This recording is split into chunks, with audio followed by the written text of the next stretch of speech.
आज जो हम चैप्टर पढ़ने जा रहे हैं वो फर्स्ट ईयर क्लास का यूनिट नंबर 17 है। What you do is what you are. ये निकी मैकवर्टर का लिखा हुआ एक ऐसे है। इसकी ट्रांसलेशन और क्वेश्चन आंसर जो है वो आज हम करेंगे। चैप्टर पर जाने से पहले आप सब हमारे इस चैनल को सब्सक्राइब कीजिए, लिरिकल विड्स विद यासिर, और अपडेट रहिए नए आने वाले वीडियोस के साथ। अब हम चलते हैं इस चैप्टर की तरफ। हम टेक्स्ट की ट्रांसलेशन और कंप्रीहेंशन जो है उसको करेंगे। चैप्टर शुरू करते हैं। We, unlike people almost everywhere in the world, tend to define and judge everybody in terms of the work they do, especially work performed for pay. Writer कह रहा है कि हम बाकी दुनिया के लोगों से इस लिहाज से मुख्तलिफ हैं कि हम लोगों को उनके काम की वजह से पहचानते हैं, उसकी वजह से हम उनकी पहचान बनाते हैं, उसकी वजह से लोगों के ऊपर हम जज करते हैं, लोगों के ऊपर फैसला करते हैं कि कौन शख्स कौन सा काम करता है, तो उस लिहाज से हम उसको जानते हैं। चार्ली इज़ डॉक्टर, वो ऐसे ही राइटर एक एग्जांपल दे रहा है। Sam is carpenter, Mary Allen is copy writer at small ad agency. तो हम लोगों को इस तरह से जानते हैं कि चार्ली जो है वो एक डॉक्टर है, सैम एक कारपेंटर है, मैरी एलन एक कॉपी राइटर है, किसी एक छोटी सी एडवर्टीज़मेंट कोई इश्तिहारी एजेंसी है जो इश्तिहार देती, तो वहाँ पे एक कॉपी राइटर है। हम लोगों को इस तरह से उनके नाम के साथ हम उनका प्रोफेशन जो है वो भी लगाया करते हैं। It is as if by defining how a person earns his rent money we validate or reject that person's existence. ये बिल्कुल ऐसे ही है कि कोई शख्स किस तरह अपने रेंट मनी यानी अपना किराया जो है वो किस तरह से कमा रहा है, और इसका मतलब बिल्कुल ऐसे ही है कि हम लोगों को इस तरह से डिफ़ाइन करना शुरू कर देते हैं और हम उनको वैलिडेट उनको मानते हैं या हम उनको रिजेक्ट कर देते हैं उनकी एग्जिस्टेंस को, कि उस शख्स की अपनी कोई एग्जिस्टेंस नहीं है, उसका कोई वजूद नहीं है। उसका वजूद जो है वो सिर्फ उसकी जॉब की वजह से या उसके काम की वजह से जो वो परफॉर्म करता है। थ्रू द वर्क और job title we evaluate the worth of the attached. हम काम को उस शख्स के साथ अटैच नहीं करते हैं, बल्कि हम शख्स को उस काम के साथ अटैच करते हैं, उसके साथ मुंसलिक करते हैं, और उसके काम और उसकी जॉब टाइटल जो होता है उसको हम वैल्यू देते हैं, और वो जो शख्स होता है उसको हम कोई वैल्यू नहीं देते, या उसको अगर हम वैल्यू देते तो उसके काम की वजह से देते हैं। Larry is a lead off auto worker. For example हम कहते हैं कि लैरी जो है ये लेड ऑफ ऑटो वर्कर है। लेड ऑफ का मतलब ये होता है कि जिसको उसकी परफॉर्मेंस की वजह पे या किसी और वजह से काम से निकाल दिया गया हो, या जिसकी सैलरी जो है वो कम हो गई हो, जिसका रैंक जो है इसको थोड़ा सा कम कर दिया गया हो, तो हम कहते हैं लैरी जो है ना ये लेड ऑफ ऑटो वर्कर है। Tony is a retired teacher. Tony आज जो कुछ भी है हमें उससे गर्ज नहीं है, हम उसको अटैच करते हैं उसके जॉब के साथ जो कि वो एक टीचर था। Sally is a former show girl. Sally आज क्या है हमें उससे गर्ज नहीं है, बल्कि हम कहते हैं ये एक farmer show girl. Show girl mean कोई बार डांसर जो है, ये पहले बार डांसर रही है। And black jack dealer from Vegas, और ये वेगास में कैसीनो में कोई ब्लैक जैक यानी वो जो टेबल वगैरह को मैनेज करती थी, तो ये वो है। तो आज वो क्या है, हम उससे अटैच नहीं करते, हम उसको अटैच करते हैं जो उसने जॉब की होती है या कर रहा होता है, तो उसके साथ हम उस शख्स को अटैच कर देते हैं। It is as if we learning that a person clears no money at job for years. ये बिल्कुल ऐसे ही है कि जैसे शख्स जो है कई सालों से आजकल कोई पैसा नहीं कमा रहा है। We assign that person to limbo, हम इसको लिम्बो कह देते हैं। लिम्बो मीन्स कि जो शख्स को थोड़े से वक्त के लिए फ्री फिर रहा हो, जिसके पास कोई काम ना हो, जो भूल गया हो कि उसने कोई काम स्टार्ट करना है। एटलीस्ट फॉर द प्रेजेंट, कि प्रेजेंट के लिए हम थोड़े वक्त के लिए तो उसको लिम्बो का टाइटल जो है वो दे देते हैं। We define such non employed person in terms of their past job history. आज अगर वो कोई काम नहीं कर रहा तो उसको हम आज कुछ भी नहीं कंसीडर करते, बल्कि उसके हम जो प्रीवियस जॉब हिस्ट्री जो उसने पहले काम किया होता है हम उसके रेफरेंस से उसको जानते होते हैं। This seems peculiar to me. ये चीज़ मुझे बड़ी ख़ास सी लगती है। People are cast in bronze because of the job they hold or once सेल्फ। लोगों को उनकी जॉब जो आज वो कर रहे हैं या जो कभी उन्होंने की थी उसकी बुनियाद पे कैटेगराइजेशन में नहीं डाल देना चाहिए। A retired teacher, for example, may spend a volunteer time working with handicapped children or raising money for loyal order of hibernating hibiscus. यानी अगर एक शख्स को हम रिटायर्ड टीचर ही कहते रहेंगे हालांकि वो आज भी काम कर रहा हो, यानी अगरचे वो वहाँ से पैसे नहीं कमा रहा, बेसिकली हम ये कहते हैं कि जहाँ से जो शख्स पैसे कमा रहा होता है हम उसको उस जॉब्स के साथ अटैच करते हैं। तो अब यहाँ पे एक शख्स है, रिटायर्ड टीचर है, वो वॉलंटियरली बगैर पैसे के काम कर रहा है माजूर अफराद के लिए, बच्चों के लिए। या हिबिस्कस ट्री जो है ये basically loyal order of hibernating hibiscus का मतलब है कि एक प्लांट है, उसको बचाने के लिए, उसकी कंजर्वेशन के लिए एक अमेरिका में एक ऑर्गेनाइजेशन है। तो हो सकता है वो शख्स उसके लिए पैसे इकट्ठे कर रहा हो, लेकिन हम अटैच करेंगे उसकी प्रीवियस जॉब के साथ, क्योंकि जो काम अब वो कर रहा है उसके लिए तो वो पैसे ले नहीं रहा, उसके लिए तो वो उसकी कोई अर्निंग नहीं है। That apparently doesn't count. तो इन चीज़ों को हम काउंट ही नहीं करते। Who is Tony? टोनी कौन है? आ रिटायर्ड टीचर। कि कोई अगर हमसे पूछे कौन सा टोनी, किसकी बात कर रहे हैं, तो हम कहते हैं वो जो रिटायर्ड टीचर है। A lad of auto worker may pump gas at his cousin's gas station or sell encyclopedia on weekends। कि वो जो एक ऑटो वर्कर जिसको उसकी जॉब से हटा दिया गया है, तो हो सकता है कि वो आजकल किसी गैस स्टेशन पे काम कर रहा हो, या शाम के टाइम में वीकेंड्स पे, सॉरी वीकेंड्स पे वो कोई एनसाइक्लोपीडिया यानी कोई और काम करता हो, कुछ सेल करता हो, लेकिन हम उसको क्या रेफरेंस देंगे? A lad of auto worker. But वो इज़ लैरी। हम फिर पूछते हैं लैरी कौन है? Unless and until he begins to work steadily again, he is led off to worker। जब तक कि वो कोई नया काम शुरू नहीं करता जहाँ से उसको अर्निंग होती हो, या जो एक सिग्निफिकेंट अर्निंग होती हो कि जिससे लोग उसको जाने, तब तक हम उसको वही लेड ऑफ टू वर्कर ही कहते रहेंगे। This is the same as saying he is nothing now but he used to be something and not auto worker. लोगों को उनकी प्रीवियस जॉब के साथ अटैच करने का मतलब यही है कि आजकल वो कुछ भी नहीं है, वो नथिंग हैं, बट इससे पहले वो कुछ होते थे। वो बेशक ऑटो वर्कर थे, but they were something. There is whole category of other people who are just something. हम जस्ट का वर्ड यूज़ करते हैं।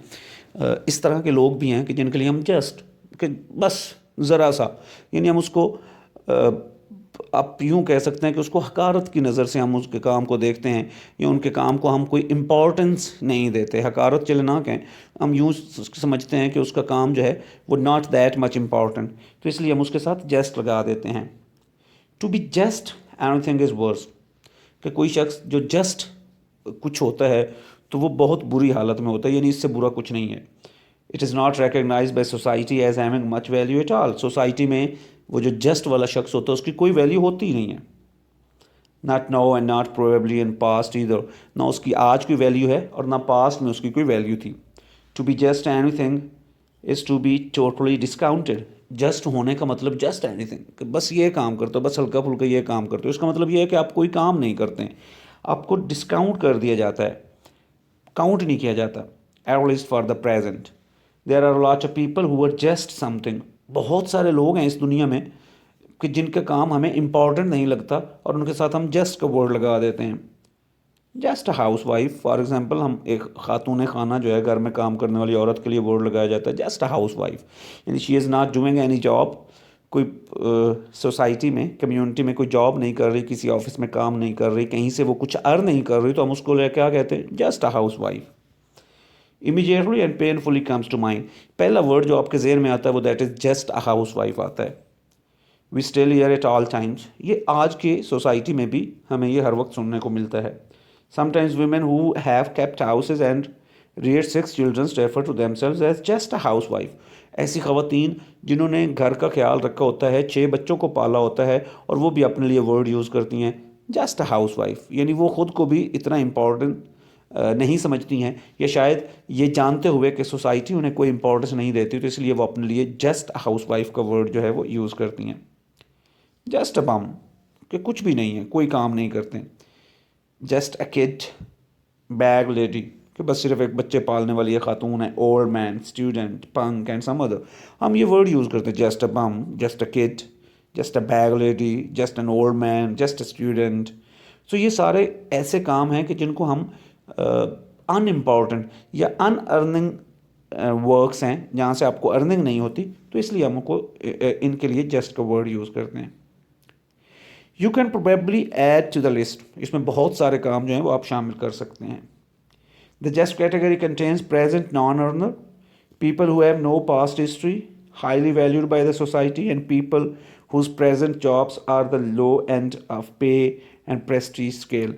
जस्ट कैटेगरी में आप उन लोगों को डाल सकते हैं कि जिनकी प्रीवियसली कोई अच्छी बहुत अच्छी जॉब ना रही हो, जो प्रेजेंटली कोई ऐसा काम ना कर रहे हो कि जिससे अर्निंग होती हो, या ऐसे लोग जिनकी माजी में कोई ऐसी जॉब नहीं थी कि जिसको सोसाइटी में वैल्यू दी जाती, और ऐसे लोग जो अगर आप जॉब कर रहे हैं तो ऐसी जॉब कर रहे हैं कि जिसमें कम अर्निंग है, लो एंड ऑफ पे एंड प्रेस्टीज, कि जहाँ पे इज़्ज़त और पैसा ऑन वो जो दोनों हैं, respect and money both are on the lesser side जो है वो हैं.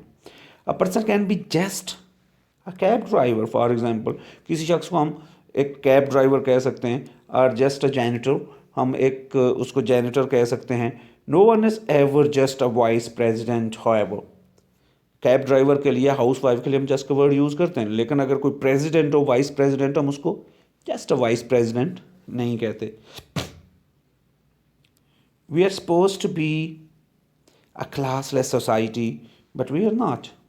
हमारे बारे में ये बेसिकली, चूँकि ये अमेरिका का राइटर है और ये अमेरिका के बारे में ही लिख रहा है, तो वो अमेरिकन्स के लिए ये कह रहा है कि हमें एक क्लासलेस सोसाइटी होना चाहिए था, कि हमें क्लासेस नहीं बना देनी चाहिए थी कि middle class, lower class, upper class, या डिफरेंट जो क्लासेस ऑफ पीपल, हमें वो नहीं बनानी चाहिए थी. लेकिन कहता है हम वो नहीं हैं, हम क्लासलेस सोसाइटी नहीं है, बल्कि हमारे यहाँ क्लासेस ऑफ पीपल हैं, क्लासेस ऑफ प्रोफेशंस हैं. कौन सा प्रोफेशन ज़्यादा अर्निंग वाला है, कौन सा प्रोफेशन ज़्यादा प्रेस्टीज, ज़्यादा रिस्पेक्ट वाला है. We don't recognise a title nobility. हम लोगों को टाइटल नोबिलिटी से मुराद ये है कि लोग एक अच्छे ख़ानदान से ताल्लुक़ रखते हैं, तो हम इस चीज़ को कंसीडर नहीं करते. हम कंसीडर करते हैं कि आज क्या कर रहे हैं, या प्रीवियसली उन्होंने कौन सी जॉब जो है वो की है. We refuse to acknowledge dynastic privilege. यानी डायनेस्टिक से मुराद ये है कि वो नस्ल दर नस्ल जो एक प्रिविलेज, जो प्रेस्टीज, जो इज़्ज़त जो थी वो चलती आ रही थी, हम उसको एक्सेप्ट ही नहीं करते. But we solely separate the valued from the valueless. हम वैल्यूड और वैल्यूलेस, यानी वो चीज़ें जिनकी अहमियत है और वो चीज़ें जिनकी अहमियत नहीं, हम उनको सेपरेट कर देते हैं, अलग-अलग कर देते हैं. वैल्यूड से मुराद ये है कि जिनको सोसाइटी में वैल्यू दी जाती है, और वैल्यूलेस कि जिनको सोसाइटी में जिन कामों की कोई वैल्यू नहीं है. And it has a lot to do with job and importance of prestige we attach to them. और वैल्यू और वैल्यूलेस हम कैसे करते हैं कि हम उनके साथ जॉब और उस जॉब से मिलने वाली प्रेस्टीज या रिस्पेक्ट या इज़्ज़त जो है, हम उसके साथ उसको वैल्यू के साथ अटैच करते हैं. कि अगर आपकी जॉब अच्छी है, वहाँ से अर्निंग आपकी अच्छी है और आपको रिस्पेक्ट दी जाती है, तो then you are a valued person. और अगर ऐसा नहीं है तो you are a valueless person.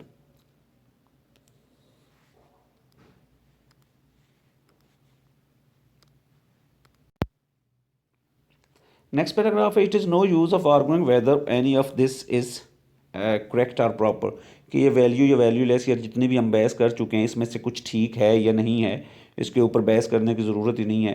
Rationally it is silly. ये बेवकूफ़ाना चीज़ है जो हम ये करते हैं. That's our system. लेकिन अब क्या करें, ये हमारा निज़ाम है. However, and we should not only keep it in mind, we should teach our children how it works. ये हमारा सिस्टम है, ये हमारा निज़ाम है, और ना सिर्फ हमें इसे अपने जहन में रखना है, बल्कि हमारे अपने जो आने वाली नस्ल है, हमने बच्चों को भी ये बताना है. It is perfectly well to want to grow to be a cowboy और नर्स. हमने अपने बच्चों को बताना है कि काउ बॉय या एक नर्स का पेशा इख्तियार करना, उसमें कुछ बुराई नहीं है. Kids should know however that quite apart from earning potential, the cattle breeder is much more respected than the hired hand. बच्चों को इस बात का पता होना चाहिए कि जो कैटल ब्रीडर है, कि जो जानवरों की परवरिश करता है, वो जो हायर हैंड जो उनको ख़रीदता है, वो उससे ज़्यादा पैसे कमाता है. The doctor gets a lot more respect and privilege than a nurse. हमें अपने बच्चों को ये भी बताना है कि डॉक्टर जो है वो एक नर्स से ज़्यादा पैसे कमाता है. बेशक नर्स जितना मर्ज़ी काम करता रहे, तो हम उसमें भी सेग्रीगेशन करते हैं. बुनियादी तौर पे राइटर ये कहना चाह रहा है कि ये हमारा सिस्टम इस तरह का है कि ये सिर्फ ना चीज़ें हम इन चीज़ों के बारे में कॉन्शियस, बल्कि हम अपने बच्चों को भी कॉन्शियस कर देते हैं. हम उनको भी बता देते हैं कि कौन सा प्रोफेशन जो है उसमें ज़्यादा रिस्पेक्ट और ज़्यादा पैसा इन्वॉल्व है. I think some anthropologists sought to study our uncatalogued system of awarding respect and deferences to each other based on job we hold.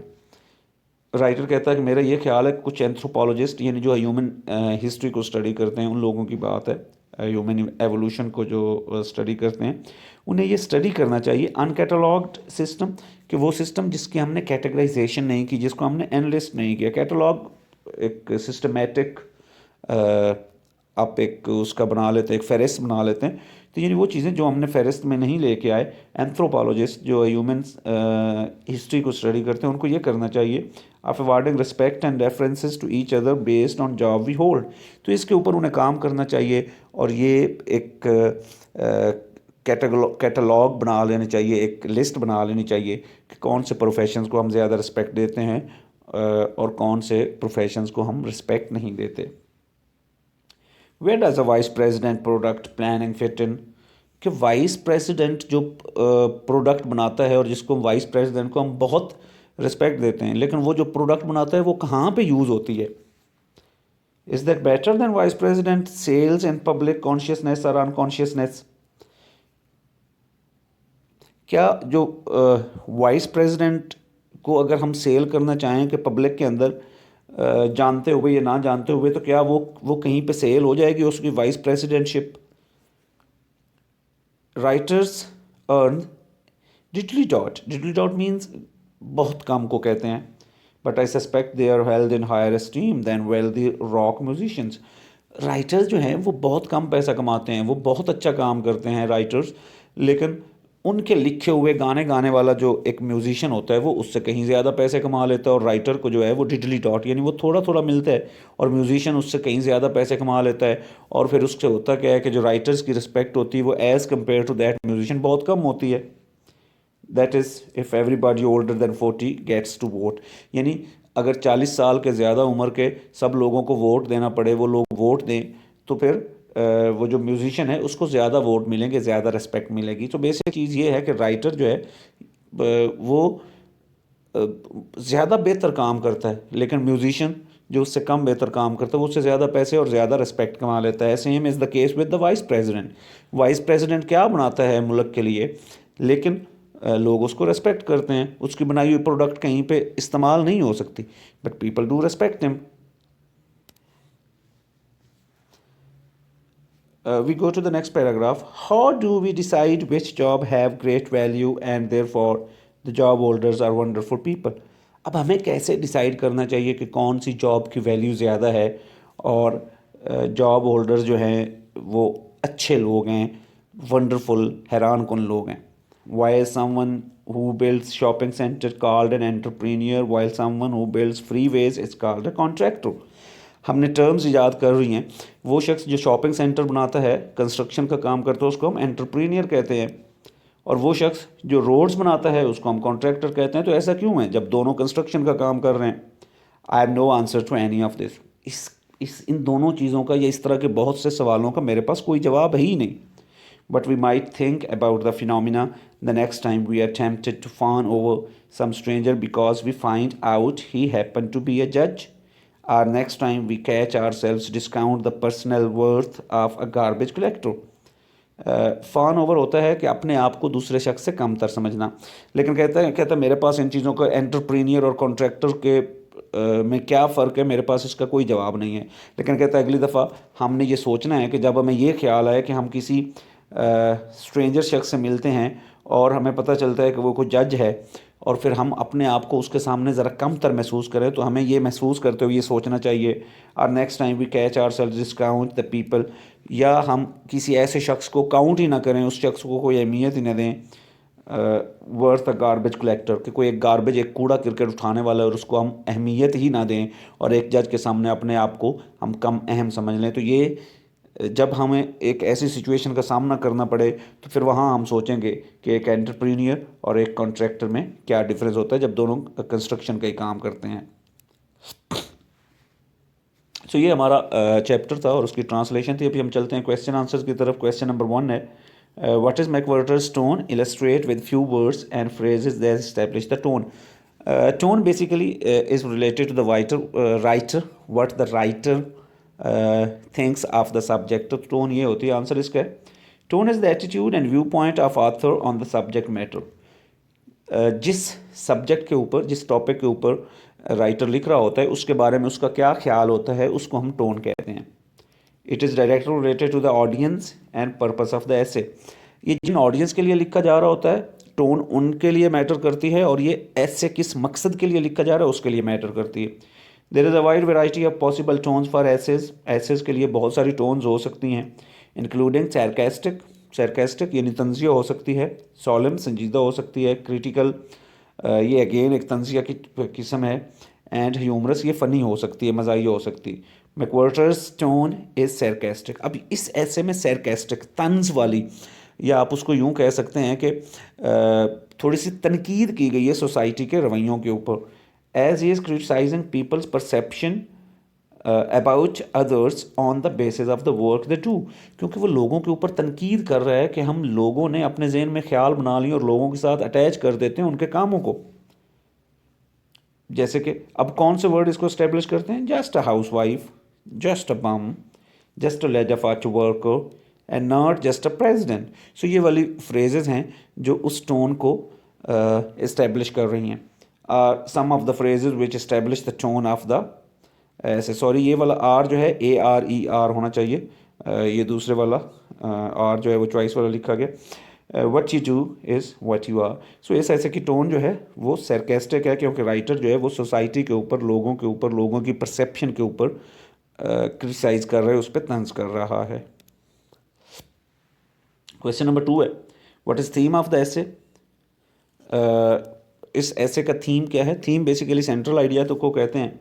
The theme is of an essay is what the author is trying to convey or in simple words the central idea of the writing. Central idea होता है the theme is woven all the way through the essay and is elaborated through discussion.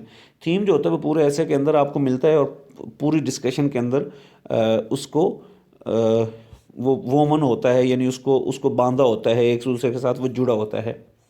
The theme of the essay what you do is what you are. इस essay का theme क्या है, that we shouldn't जज people on the basis of their current job और the previous one, के लोगों को उनके काम की एतबार से जज नहीं करना चाहिए। People must not be assessed on the basis of their earning. लोगों को उनकी कमाई के उससे पैसा कितना कमा रहे हैं उसके ऊपर जज नहीं करना चाहिए, उसके ऊपर असेसमेंट नहीं होनी चाहिए। Rather on the basis of the importance of their work, कि एक गार्बेज कलेक्टर का जिस तरह काम जितना अहम है तो उसको उसके काम की अहमियत के लिहाज से जज करना चाहिए, ना कि उस काम से होने वाली अर्निंग के लिहाज से। नो प्रोफेशन और job is inferior in terms of value it adds to the society. कोई भी काम है वो सोसाइटी में अपनी वैल्यू ऐड करता है, सोसाइटी में अपनी कीमत बनाता है, उसकी कदर है सोसाइटी में। सोसाइटी को सोसाइटी रखने में, ह्यूमन सोसाइटी रखने में हर काम की अहमियत है। सेंट्री वर्कर की भी अहमियत है, जज की भी अहमियत है, एक गार्बेज कलेक्टर जो है उसकी भी अहमियत है। Earning should never be a determining factor. Earning, किसी काम से होने वाली कमाई को कभी भी डिटर्मिनिंग फैक्टर नहीं बनाना चाहिए कि वो डिटर्मिन करे कि कौन से शख्स को कितनी रिस्पेक्ट देनी है। क्वेश्चन नंबर 3 है, McWhorter says that we define and जज ourselves according to the job we do. Do you agree, why. McWhorter कहता है कि हम अपने आप को भी जो हम काम करते हैं उसकी बुनियाद पर जज करते हैं, क्या ऐसा ही है, और अगर ऐसा ही है तो क्यों। आंसर है, it is human tendency to boost of if what we have or what we do is considered important and of high value in the society। ये ह्यूमन टेंडेंसी है, इंसानियत का, ये इंसान का रुझान है इस तरह का कि हम जो कुछ काम करते हैं अगर उसको उसको सोसाइटी में अहमियत दी जाती है तो फिर हम उस पर इतराते हैं, वो हम लोगों को बताते हैं। We go after the jobs which are greatly sought after. हम उन नौकरियों के पीछे जाते हैं, उन जॉब्स के पीछे जाते हैं जिनके पीछे लोग होते, लोग लगे, जिनकी सॉट आफ्टर के, जिनके पीछे लोग लगे होते हैं, जिनकी ख्वाहिश की जाती है। As compare to those are disdained by the community. यानी ऐसी जॉब्स भी हैं जिनसे सोसाइटी नफ़रत करती है या अच्छा नहीं समझती या कम अच्छा समझती है। हम उन जॉब्स पे जाने के बजाय सिर्फ उन जॉब्स की तरफ, उन कामों की तरफ जाते हैं जिनको सोसाइटी पसंद करती है। It simply reflects our perception of judging ourselves on the basis of profession we adopt or the job we perform। इसका सादा सा मतलब ही यही है कि हम जो जॉब करते हैं हम खुद को उस जॉब के हवाले से पहचाना जाना चाहते हैं। It is really a dilemma of modern material world that one who builds shopping center is called an entrepreneur and road builder is termed as contractor। ये इस सोसाइटी का एक डायलमा है, एक क्या आप उसको कह सकते हैं कि एक डुअल सिचुएशन है कि वो जो शॉपिंग सेंटर्स बनाता है उसको हम एक एंटरप्रेन्योर एक अच्छी टर्म्स यूज़ करते हैं, और उसके मुकाबले में एक ज़रा इन्फीरियर टर्म जो है वो कॉन्ट्रैक्टर की, जो हम रोड्स बनाने वाले के लिए यूज़ करते हैं. Use of different terms of almost the for almost the same work has made us judge ourselves not on the basis of importance of our job but on the basis of how people view it. ये अब इसी वजह से ये होता है कि जो डिफरेंट टर्म्स यूज़ की गई लाइक एंटरप्रेन्योर एंड बिल्डर वाली, तो वो जो डिफरेंट टर्म्स हैं उन्होंने हमें इस चीज़ पे मजबूर कर दिया है कि हम अपने आप को वर्क जज ourselves not on the basis importance of our job, कि हमारी जॉब इम्पॉर्टेंट कितनी है हम उसकी बेस पे ख़ुद को जज नहीं करते, बल्कि हम ये देखते हैं कि हमारी उस जॉब को सोसाइटी में कितनी वैल्यू हासिल है, हम उसकी बेस पे ख़ुद को जज करते हैं. क्वेश्चन नंबर 4 है, what according to McWhorter is attitude of people towards the unemployed people. वो जो अनएम्प्लॉयड जिनके पास जॉब नहीं है तो उनके बारे में लोग क्या सोचते हैं. People assign such persons to limbo. लोग कहते हैं ये लिम्बो हैं कि इनके पास काम कोई नहीं है करने को, ये फ्री हैं, ये इन्हें मतलब इन्हें टाइम इनके पास कुछ करने को है नहीं, तो इसलिए लोग उन्हें लिम्बो कहते हैं. And define them in terms of there previous job history. अगर उससे पहले उन्होंने कोई जॉब की होती तो उनको उस जॉब के हवाले से उनको पुकारते हैं या उनको याद करते हैं या उसका रेफरेंस देते हैं, उससे अटैच करते हैं. Then they if doing some work how much difficult it is but not being paid fall in the just category. अब ऐसे लोग वो जो लिम्बो होते हैं, अगर कोई ऐसा काम कर रहे हो जिसके पैसे नहीं मिलते तो फिर उन्हें हम जस्ट वाली कैटेगरी में डाल देते हैं. It means they are not considered to be doing something valuable. इसका मतलब यही होता है कि वो कोई ऐसा काम नहीं कर रहे जिसकी कोई अहमियत हो. A lad of auto worker remains so until he starts doing some work steadily again. एक लेड ऑफ ऑटो वर्कर जब तक कोई नया काम नहीं शुरू करता तो वो उसी नाम से याद किया जाता है कि ये एक लेड ऑफ ऑटो वर्कर है. This is the same as saying he is nothing but he used to be something. इसका सिंपली मतलब यही है कि वो आज कुछ भी नहीं है, इससे पहले वो कुछ होता था, वो बेशक एक ऑटो वर्कर ही था, an auto worker. And to be something is to be discounted. और जब आप समथिंग होते हैं तो फिर इसका मतलब ये होता है कि आपको काउंट ही नहीं किया जाता, डिस्काउंटेड, कि आपको कोई अहमियत ही नहीं दी जा रही. क्वेश्चन नंबर 5 है, according to McWhorter we separate the valued from valueless. Give some example of your own if you agree with the writer. अगर आप राइटर के साथ एग्री करते हैं तो फिर वैल्यूड और वैल्यूलेस को हम कैसे सेपरेट करते हैं, तो उसके बारे में बताएं. आई डू ओ मिसिंग है, I do agree with the writer as we do the same. हम भी ऐसे ही करते हैं, वैल्यूड और वैल्यूलेस को हम सेपरेट कर लेते हैं. We don't consider the toil of हाउस वाइफ्स they bear raising kids to man.